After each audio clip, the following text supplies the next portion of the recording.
मुंबईच्या gateway of India जवळना एलिफंटाकडे जाणारी नीलकमल नावाची एक प्रवासी बोट बुडाली।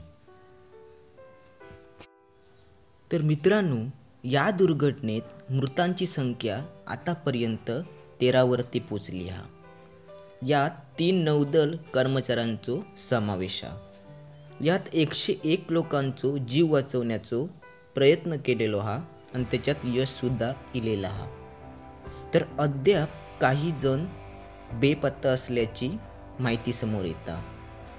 तसाच गेटवे ऑफ इंडिया जवळ पोलिसांकडून पुन्हा शोध मोहिमेची सुरुवात करण्यात इलेली हा। नेमक्या काय घडला तर चला जाणून घेऊया या व्हिडिओच्या माध्यमातून। मी ओमकार गावडे आणि ओमकार गावडेचे गजाली यात तुमच्या सर्वांचा स्वागत हा। मुंबईतून एलिफंटाच्या दिशेने जाणारी नीलकमल बोटीक भारतीय नौदलाच्या स्पीड बोटीने जोरदार धडक दिल्यान। असा म्हणतात की या स्पीड बोटीन आधी एक मोठा राऊंड मारल्यान होता। यानंतर ती बोट नीलकमल या बोटीक समोरना जोरदार धडकली आणि ही धडक तर एकदम जबरदस्तच होती। या बोटीला मोठे भगदाड पडले आणि काही क्षणातच ही बोट बुडाली। ही वेळ होती 18 डिसेंबर दुपारी 4 वाजताची। अपघातात जवळजवळ 100 पेक्षा अधिक प्रवासी जखमी होते।